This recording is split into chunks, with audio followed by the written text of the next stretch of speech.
We're having presidential debates and we know what they'll be discussing: economy, energy, job creation, health and security. But what we don't know is whether or not President Buhari will turn up. Plus, are the deaths of at least 44 of our gallant soldiers in danger of becoming politicized? We'll break down those stories and much more on Nigeria Decides.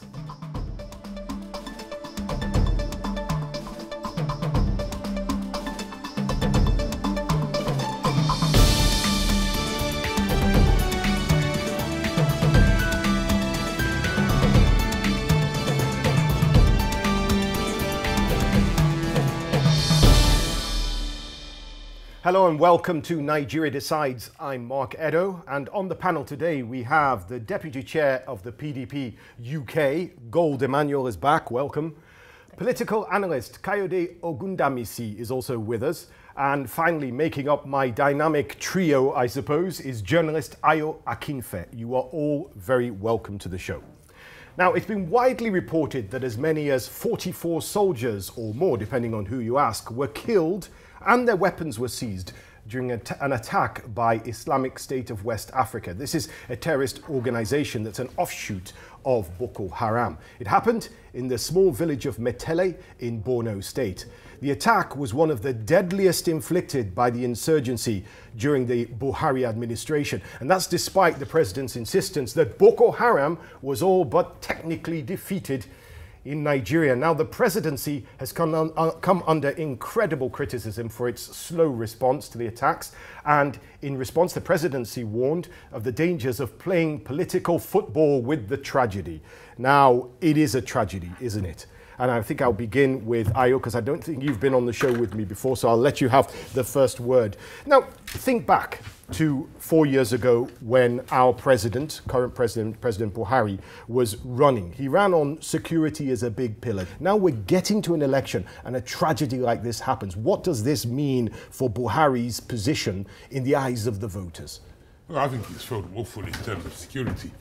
Being a former military general, everybody looked up to him as a man who provides security. And I remember during one of his campaign speeches, he even said, don't worry, once I get into office, we're going to have a shift production system whereby people can work 24 hours a day because we're going to provide security. Now, he's failed woefully. And one of the reasons why I believe he's failed is because there's a lot of money in this. 20% of Nigeria's budget goes on security.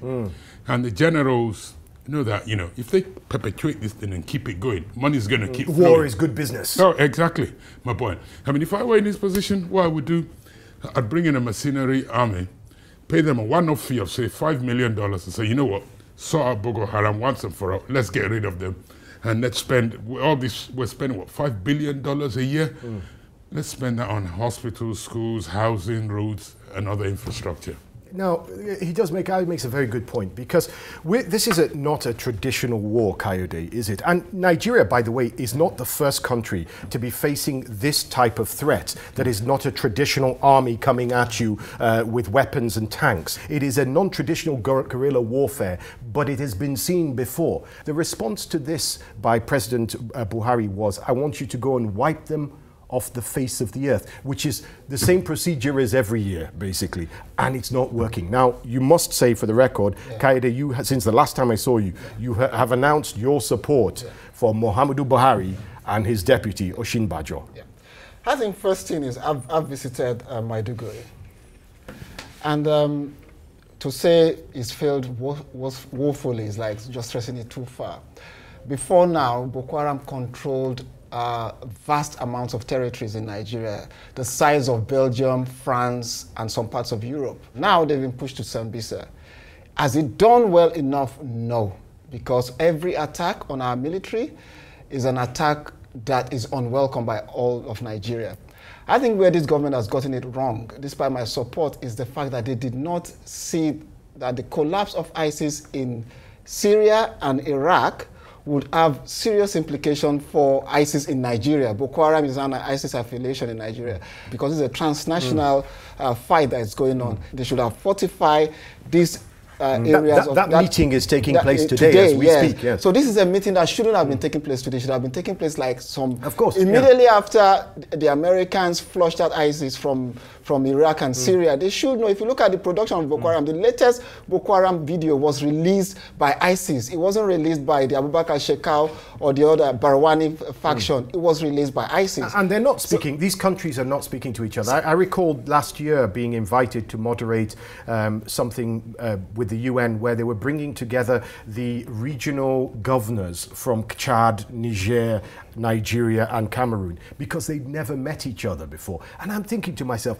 my goodness, this thing has been going on for how long? And these guys have never met face to face when they're facing the same challenge, despite the French or English or whatever. Mark, the fact is we had a multinational task force. It consists of Nigeria, Niger, Chad. And over the years, there's mistrust. And the more you have mistrust within these fighting armies, Boko Haram takes advantage of it. I think what the president needs to do going forward is to recognize this as international terrorism. We need to increase the capacity and the capability of our military to fight the terrorists. Ask yourself, how come the ground troops were not supported by the Air Force? If there is an attack, the attack took about 45 minutes. There should be an Air Force that should be able to support Let me get the opposition to APC, PDP in here. Gold, Emmanuel, UK PDP. Now, the president was criticised that because he took almost 5 days to say anything publicly about this. Do you agree with his critics who were saying that, you know, the official response should have come a lot earlier, and this is proof positive that either he doesn't care, or he's not paying attention, or he's too slow on every front? I'll just say, first of all, let me, on behalf of my party and on behalf of our candidate, say a huge, send out our condolences to those people who have lost their lives. It's a show of cacocracy when a thing like that has happened in a particular country and it takes you over 5 days to come out and then wish people condolences. I think that was that shouldn't happen that way. It's a show of how slow this particular administration is in answering matters of state of emergency. One, on behalf of the PDP, I would categorically say that that was very, very slow and is unacceptable. In terms of not politicizing this particular situation, no one is politicizing the particular situation. We're in a political arena. Let's get real, because this is Nigeria Decides. This is not a regular show. This is where we say we put it on this white table and we say, this is, if you are in a political situation, let's not be disingenuous here, please, right? And you're the PDP. It is like a three-legged elephant, something like this. It would be rude not to take pot shots at it. If you see something like 44 soldiers, of course, it is almost your duty in a political arena to use it as a political weapon against your opposition. That was why I said it's a cacocracy in practice from the presidency. And this is why I'm saying that from the opposition perspective is a shamble of an administration. Let's talk about what's the problem, right? And anybody can weigh in here. Now, we're talking about Nigeria is not the first country to face this type of war, right? But most countries have some sort of plan. Ask the common Nigerian. Maybe you guys know, because I don't. What is the plan? Secondly, when you ask the military brass, what's the plan? What's the counterinsurgency plan? They'll tell you, oh, classified information. Now, the thing is that the only way you're going to win is if everybody, including school children, understand the plan. That seems to be, to me, the main problem, that we don't seem to have a clear plan other than pour more soldiers or with weapons in there, which is clearly not working. Intelligence is missing. That is number one. In terms of actually knowing where these guys are operating from, I cannot believe that up until now, they're not able to actually know where Boko Haram, their nest is. So that shows you a failing in the level of intelligence at the present time. And let me say this, Ayo, yes? There's a failing in the level of intelligence. Is there a failing in the top brass? Do they need to sweep all those guys out and get new leaders for the military? Of course, yes. I believe there's a colossal failure there. And to be honest, look, Borno State, all you have to do is get out a map. Sambisa Forest is not a large place. You can ring fence it on all sides. Get the Chadian army, the Cameroonian army, the Niger Republic army, the Nigerian army, surround the place and squeeze in. Then again, economically, you made a point earlier about, you know, us only fighting this militarily. Something like half of the population of Borno State is now in the capital, Maiduguri. You've got all these villages that are vacant and desolate. Now is the time to take advantage of that. Turn them into these massive agricultural prairies. Safe places, really. Yeah, turn them into prairies like what you've got in the Midwest in the US, whereby you can go for hours and hours and it's just farmland of plantation. Safe farms. Yeah, exactly. But that's a different approach from buying more bullets and guns. Well, right? I think the first thing is we need to admit is, look, apart from plan, as Nigerians, we need to accept the fact that there are times when it's war, we have to drop political and come together. And if there's a terrorist attack in the UK, almost everyone, whether you're Labour, whether you're first unified. You think about, but in Nigeria, I'm hearing from my colleague from the PDP. When Jonathan was president, he didn't even believe that Chibok girls were kidnapped. I mean, he said so much even in his current books. You know what? I'm going to have to stop you there because I feel that we're going to go into other territory here. We'll take a quick break now. So much more to discuss, Abby. Yes. So please join us in a few minutes. Stay right there.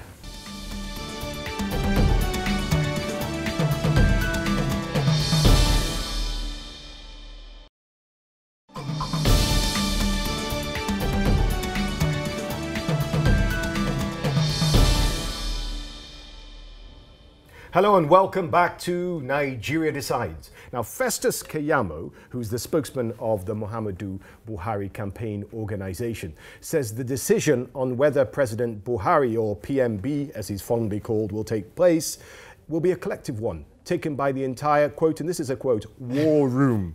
You're from the PDP, madam.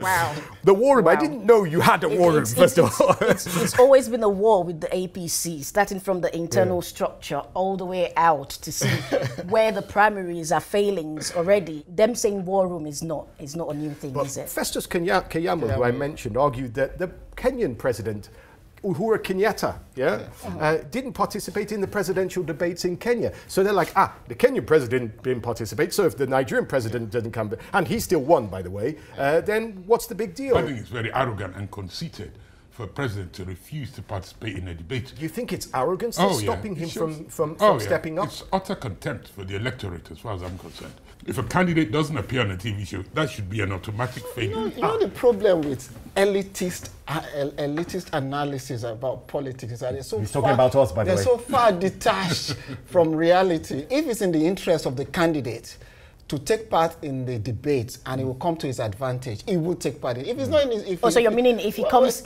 out and take part in the debate, it's going to be his downfall? I'm saying in politics, if you look at your area of strength, it's legitimate in politics. So long the electoral law does not say candidates must partake in debates. What we should be saying now, what we should be championing now is that henceforth there should be a section of the electoral law that says all candidates must take part. So what you are saying, ipso facto, is that you don't think Muhammadu Buhari can face Atiku Abubakar in a sparring match. That is what you just said. I said candidates. If the candidates review the situation and say, okay, you know what, the point of taking part in this debate is not going to further my electoral results, or otherwise it would. And you think that's what Buhari's thinking? That's why he's saying it's not arrogance, but it's a fact fear, is what you're saying. No, it's not fair. It's looking at the electoral process and see what Adeleke and Jonathan in 2015 saw the debate as not coming to his own advantage. He didn't take part in it. In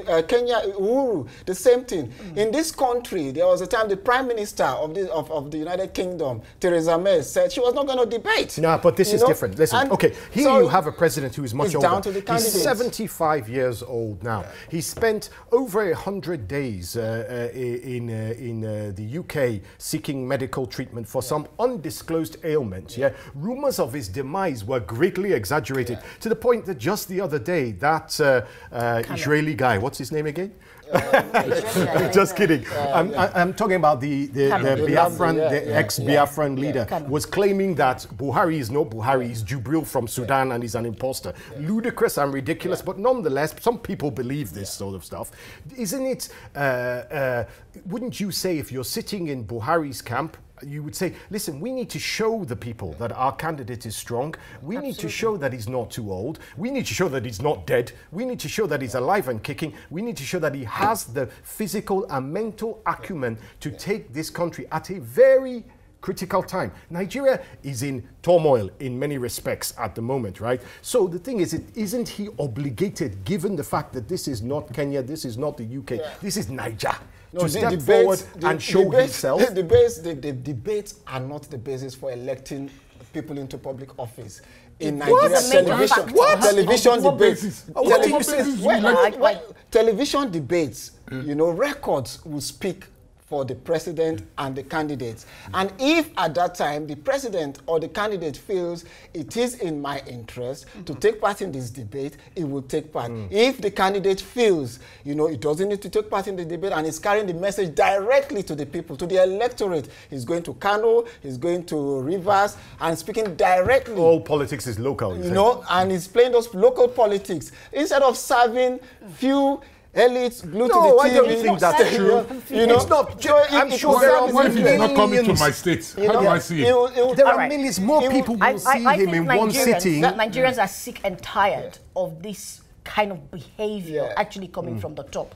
If you're going to be a president of a particular country, you need to come out and tell the people why they need to vote for you. He's doing that. He was in Maiduguri yesterday. The vice president has been in Lagos, in Money Traders. He's been there. You should be asking Jonathan. You're just not a national figure. You're also an international figure. Can you name one PDP candidate that has taken part in any debate in Nigeria? What does that mean? I mean, the fact speaks for itself. You can't. The president, Jonathan did not, Adeleke did not in Osun. We're talking about the here. So it's a bit rich coming from PDP. Make it right, though. No, we're talking about the here and the now. I am saying that at that point in time, the candidate will take a decision. You can't force the decision on him because the candidate he's not a law it in the country. But it's you a know matter what? of perception. Come out and tell the people, particularly since there are question marks about him in particular. I mean.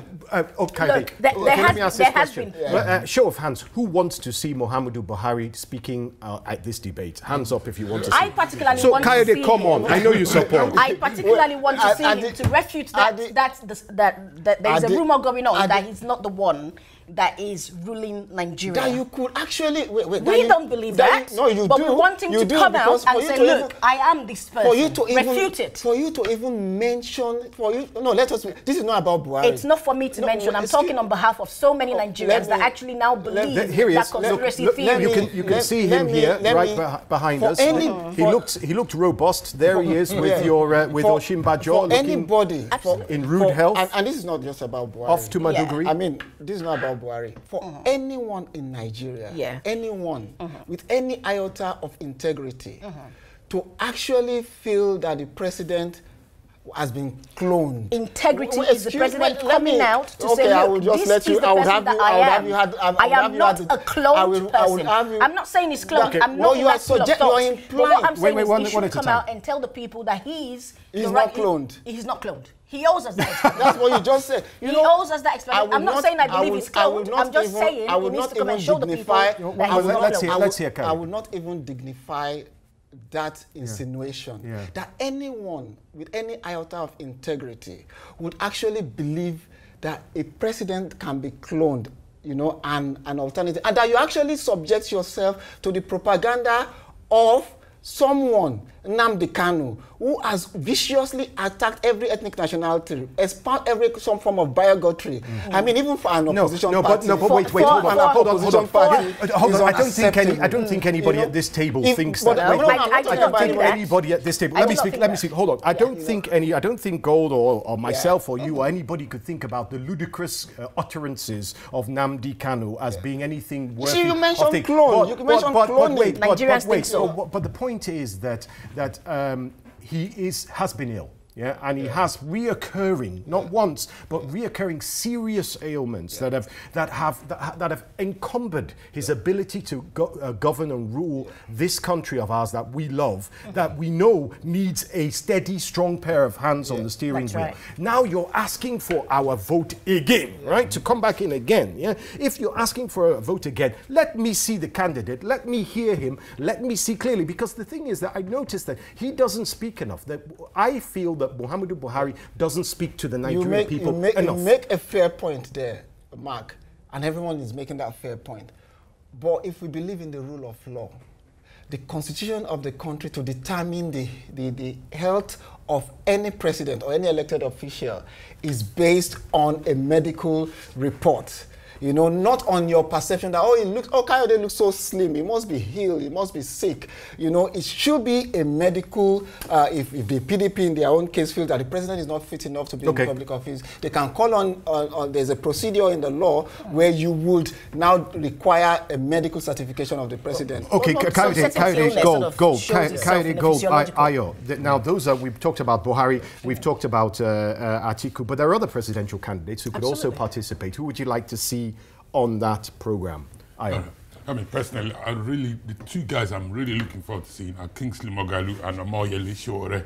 I mean, why? For me, they seem to be discussing the issues. You know, these are the only two candidates who are discussing left and right issues, which is the way politics is supposed to be. And so Sowore is quite left-right, and Moghalu, you could say, is more conservative. It's more right, yes, it's more Gold, who would you like to see other than Atiku? I would like to see my very two friends, Eunice. Yeah, I think she's been on the program. She's been on the program, yes. She sat right where you are. She did, yeah. I saw that program. And who else?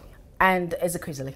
Yes, Obi. Yeah, I would really like to see her come out there and tell people quickly, what you've got 15 seconds. I'm quite pleased with Kingsley. You know, I don't agree with his economic policy, but I think he's the only serious-minded person with a clear manifesto there. I don't usually, the other candidate is not on the table. I usually disagree with her, but I think we would have our first female president in the lady in the World Bank, IMF World Bank. Not Obi. You mean the former finance minister. Ngozi Okonjo-Iweala. She's not running. She's not running. I would have loved. You would have loved to have seen.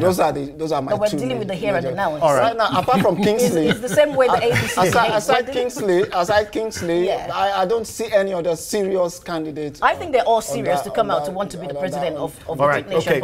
We'll hold that there. We've still got lots more in the show and very little time, so we're going to take a quick break and we're going to come right back. Stay with us.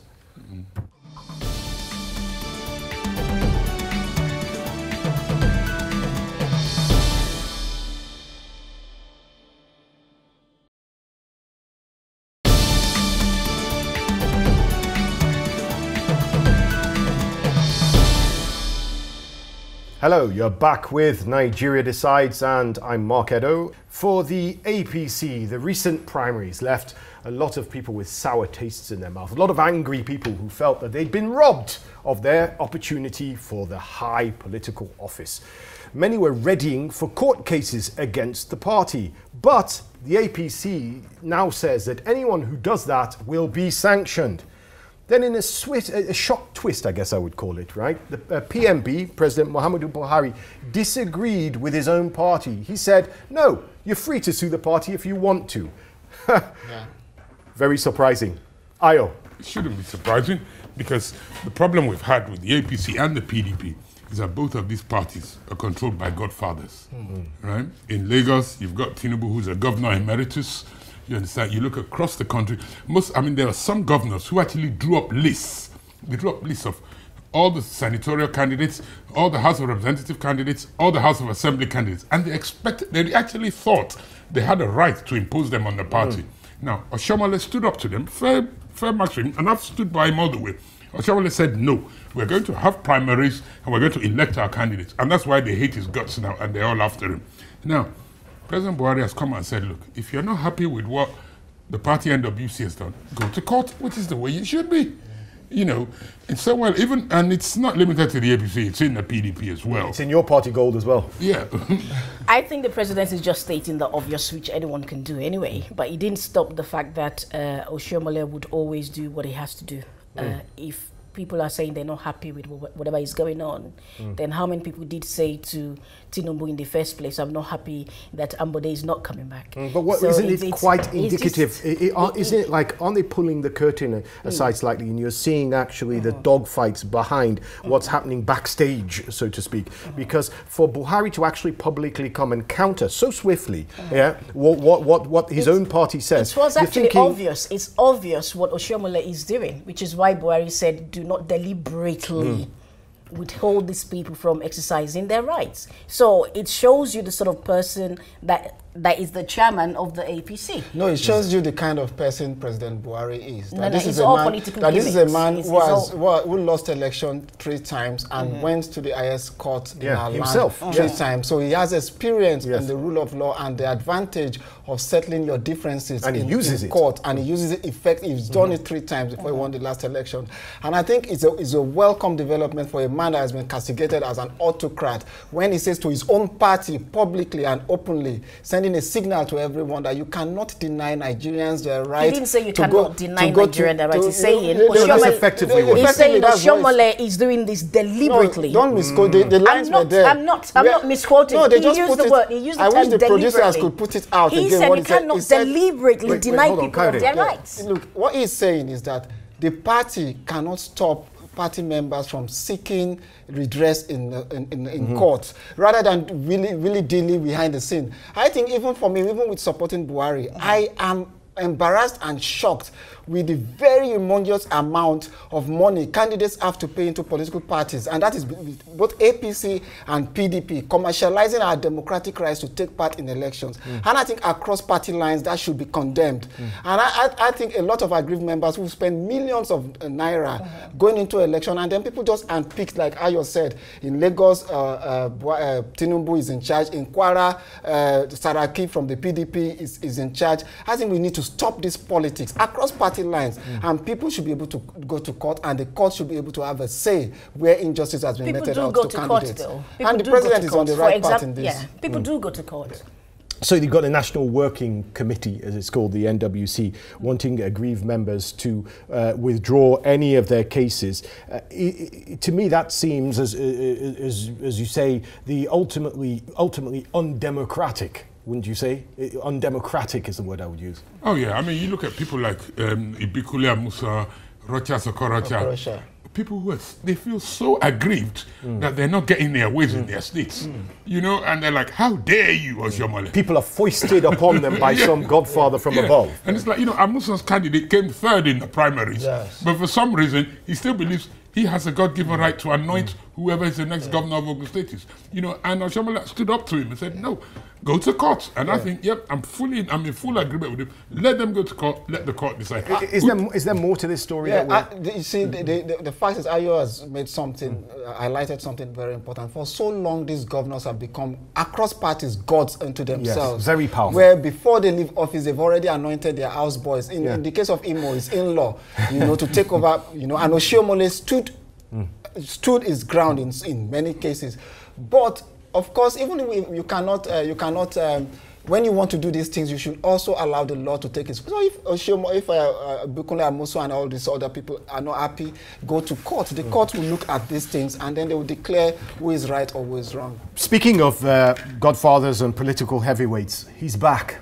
After 3.5 years, after publicly tearing up his PDP membership card, former President Olusegun Obasanjo seems to have returned to the party. Welcome back, Baba. However, the PDP's National Publicity Secretary says this is not the case. Yet again, confusion, brick boom. Well, you know, come on. Your PDP. I think it's a welcome idea for the. Is he back? For Obasanjo to say that Atiku will do better, will be a better president. Is he back, madam? Is he back? Well, we welcome him back if he chooses to come back. Oh, but, so we're not sure if he's back yet. We welcome him back. Because this is PDP. You welcome him back after taking the PDP and tearing the matter. We welcome him back. Everyone has the right to practice freedom of whatever party they choose to be in. Maybe this was his play all along. Maybe this was a long game that the man played, because he is a political genius. No one at this table will deny, whether you disagree with where he stands. The man is a genius when it comes to politics. Well, you see, Nigeria is one big theatre. I mean, the drama in our we've got a very, very dramatic democracy. You know, and we get all these funny scenarios. And if you ask me personally, I don't see any difference between the APC and PDP. Ideologically, there's no it's very difficult to see. Yeah. Now, Baba, there is a difference. Baba backs Jonathan. He backed Buhari, now he's backing Atiku. Now, you know, someone like Atiku, who's been in both parties, Who knows? 2023, he may be back in the APC candidate again. Okay, so we see a lot of political hopscotch between the two parties. We're wondering if they're actually parties with ideologies or just platforms for personalities. I get that. But how important is the endorsement of Obasanjo to Atiku's chances? That's the question I want answered. I think we all know that Obasanjo is not happy with this current administration. That's putting it lightly. You know, I mean, he wrote an open letter. Yeah, open letter. That's what sort of kicked things off. Yes, right, you know, really. so it is not, his endorsement, quote and unquote, of Atiku is not a surprise to the Buhari camp. To say whether that is going to play a major role in the election, by February we're going to see if that is going to work out. But in his own state of Ogun, Obasanjo has consistently lost his word, his own word, you know, right in front of his house in Abeokuta. So maybe in 2019 it will be the first time he would win an election. We'll wait and see. It's just like you're talking about Obasanjo, but the person that we're talking about now, in the here and now, is Atiku. So I need to clarify that. No, yeah, I'm just saying that his endorsement, if he cannot win his own. And Obasanjo is one of those people that endorsed Atiku, not just the major person. But Gold, is this Obasanjo trying to stay relevant? Is it Obasanjo thinking, I set the cat amongst the pigeons by writing that letter, and if Buhari comes back into power, I'm in trouble, so let me go and strengthen my position? I don't think so at all. He's doing it, he's not just doing it casually. Every move the man makes, he's a chess grandmaster. It's knight to king bishop, right? So what is the chess move? I think he's a man of lots of experience, so we welcome that experience. And he's bringing it together with your experience? So it's not part of him playing chess or anything. It's about people who have led the country before, who have one or two experience to share. So the forces are aligning against Muhammadu Buhari and APC. I wouldn't say forces are aligning against Buhari. Do they have anything to fear from this move? It's just seeing the better person and saying this better person can be a better president. Yes. The best campaigner for this election for us is Obasanjo. We have more than 90 videos of Obasanjo on Atiku. So you're saying Obasanjo is important? I said his experience is important. His words are coming back to bite him. So all we need to do is just 1 minute of You're recognizing him as a very important person. We're saying his words on Atiku, his testimony on Atiku, being Atiku's boss. When you go for a job interview, you get references. The testimony, and these are his words. Atiku is a very corrupt politician. I can already see the ad. The testimony of Obasanjo when he said, make a better so president. It's a gift to us. Personally, I think Obasanjo supporting Atiku very reluctantly, right? And I think his hands have been forced. With gritted teeth. Yeah, and I just think his hands have been forced because the Buhari administration has just scared so many people with its primordial nature, its parochialism. You know, Buhari is surrounded by a very, very narrow cabal of Katsina people. You know, you look at what's happening in the Middle Belt. You look at the way he's clamped down on the Shias, the way he's clamped down on IPOB, and the way he's turning a blind eye to the herdsmen. And if you're not on his side, he can seem tremendously vindictive from the outside. And you're thinking, this is a real political bruising battle. On the back of it, who's going to actually pay the cost? So that's why I was saying, maybe Obasanjo's positioning himself out of survival. I think in the present dispensation, what we're seeing is lots of marginalization. So if Obasanjo is coming up to say, look, this is a better president for you people, then obviously we're looking at Atiku, who is not marginalizing anyone. Okay, Gold, we'll take a quick break. We'll be right back.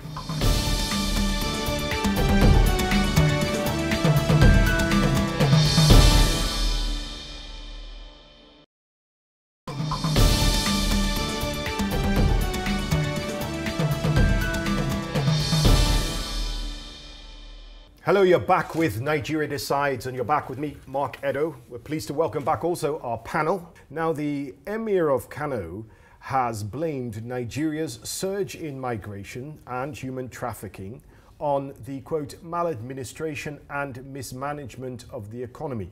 It was also revealed that Nigerians made up 21% of the migrants who arrived in Europe by sea in 2016, and the number of Nigerian women trafficked, mostly for sex work, doubled to about 11,000 in 2016, and that's from around 5,500 a year before in 2015. It's like hell on earth, but our people are still taking that trip and risking their lives there.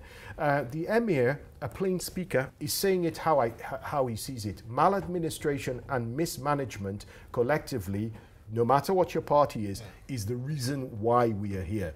Please, your comments. I agree. I agree.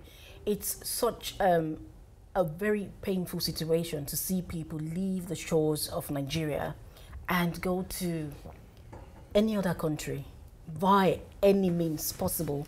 The desperation in getting out of that country is so high, such that they do not consider in the interim the sort of danger that lurks within that path that they're treading outside of the country.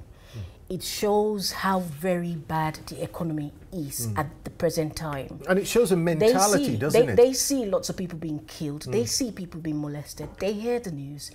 But everyone is just saying, well, I'd rather go through that than remain in this sort of economy. You've seen the official unemployment figures since, since Buhari took over.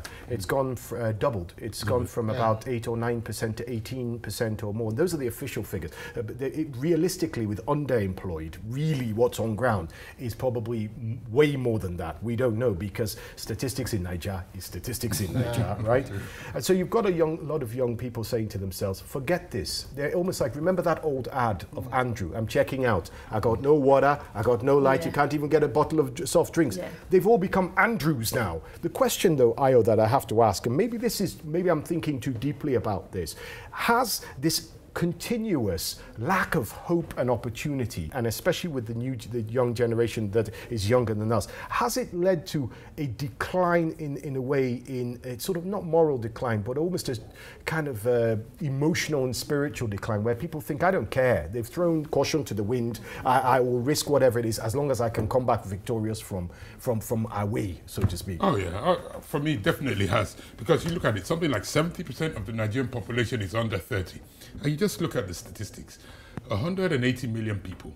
Nigeria's annual budget is never more than $20 billion for 180 million. Our total GDP is only $450 billion.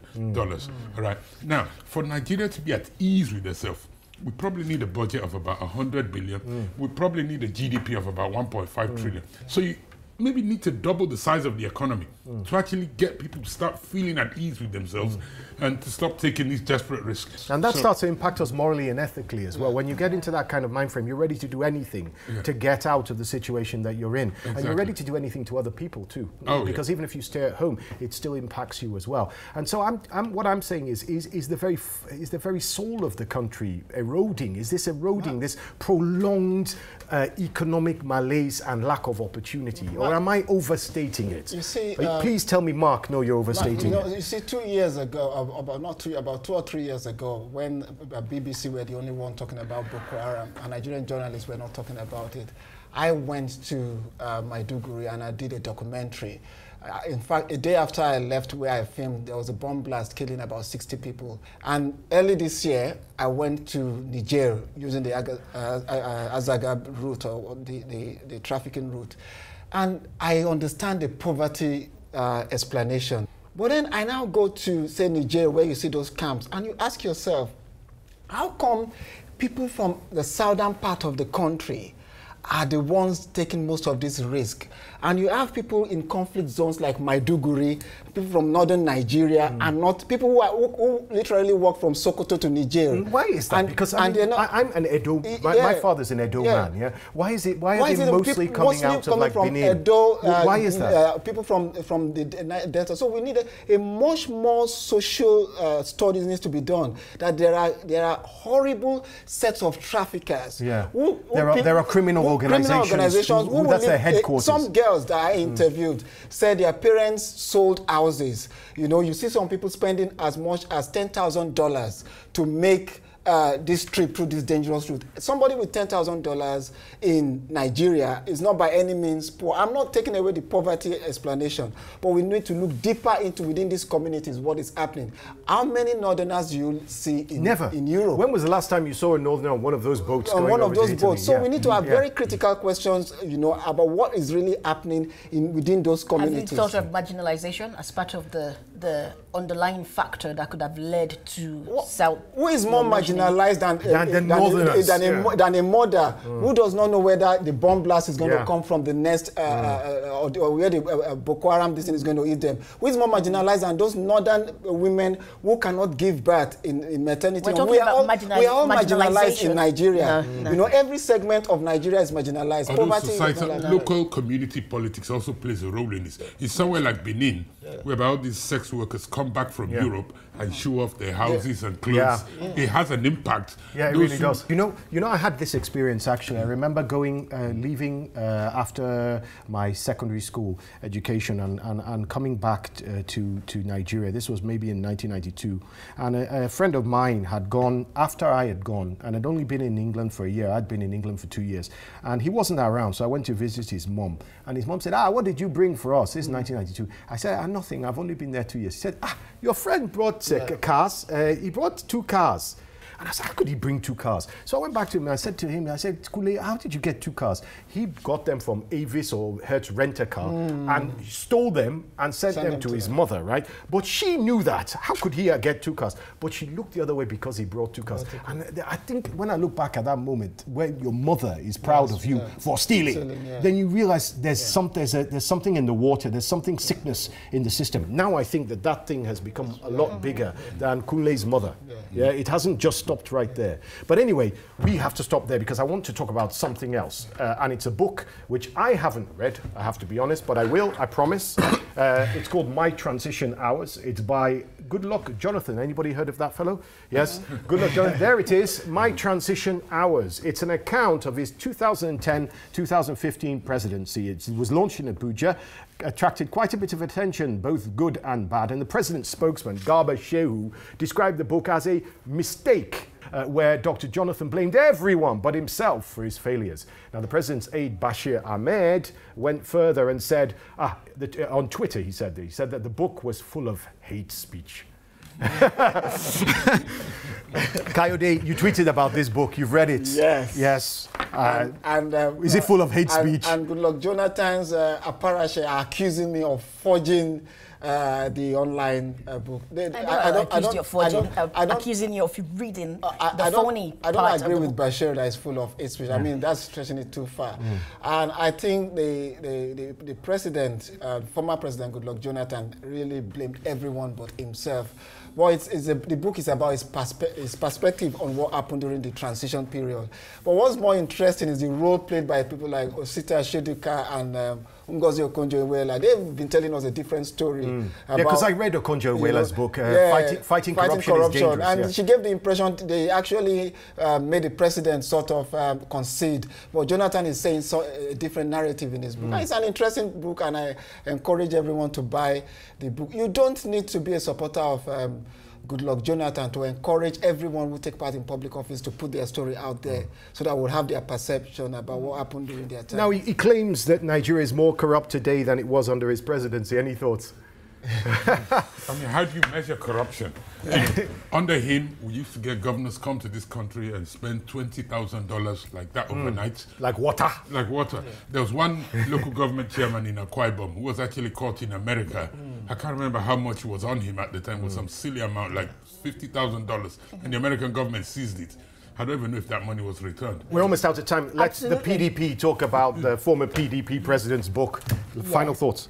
Well, I think it's a welcome development. The book is out there for people to read, and anyone has the right to write their own book from their perspective and how they felt that things happened within their time in the administration. Like I did say before, there are copies of those books being shared on the internet that are not actually a true reflection of that particular book. So I'm going to be reading it, and I'm going to be using red pen to underline anything I think is hate speech. But anyway, that's all the time we have for this edition of Nigeria Decides. Don't forget to follow us at RealJHUK on Facebook, Twitter, and Instagram. I want to say thank you to Ayo, Kayode, and Gold for that gold, I suppose. Wonderful. I'm Mark Edo, and also from the team here in London, I want to say goodbye and thank you for watching Nigeria Decides.